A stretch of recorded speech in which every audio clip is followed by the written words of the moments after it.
दोस्तों सब्सक्राइब करें हमारे चैनल को और बेल आइकन को दबाएं ताकि आप देख सकें हमारी वीडियो सबसे पहले।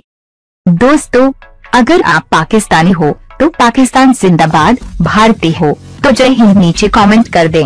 न्यूज वीडियो को लाइक शेयर जरूर करें और चैनल सब्सक्राइब कर लें। शुक्रिया।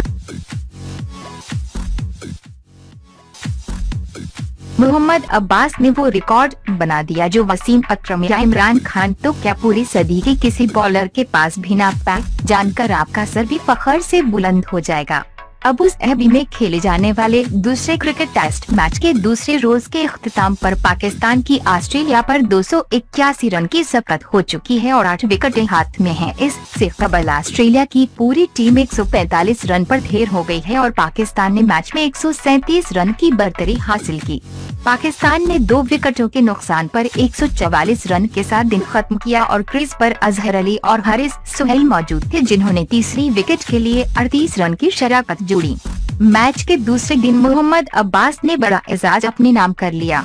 इस मैच में मोहम्मद अब्बास ने बहुत से रिकॉर्ड अपने नाम कर लिए हैं जिनमें 10 मैचेस में 50 विकेटों का कारनामा था। तो अब मोहम्मद अब्बास दुनियाई क्रिकेट के पहले बॉलर बन गए हैं जिनकी एवरेज सबसे अच्छी है। मोहम्मद अब्बास ने कबल सन 1900 से लेकर 2000 तक पूरी सदी में ये कारनामा कोई बॉलर भी सरंजाम न दे सका। मोहम्मद अब्बास से अच्छी एवरेज सिर्फ इंग्लैंड और ऑस्ट्रेलियन बॉलर्स की है जिन्होंने ये कारनामा आज से 125 साल कबल सरंजाम दिया था। जब मोहम्मद अब्बास ने ये रिकॉर्ड अपने नाम किया तो उन्होंने सजदा किया और मुंह आसमान की तरफ करके अल्लाह ताला का शुक्रवार अदा किया और साथ में खुशी के आंसू भी झलक पड़े। ऐसे में कप्तान सरफराज अहमद ने आगे बढ़कर उनको गले लगा लिया। दोस्तों, अगर वीडियो अच्छी लगे तो उसे ज्यादा से ज्यादा शेयर लाइक करें। पाकिस्तान जिंदाबाद, पाकिस्तान जिंदाबाद, पाकिस्तान जिंदाबाद।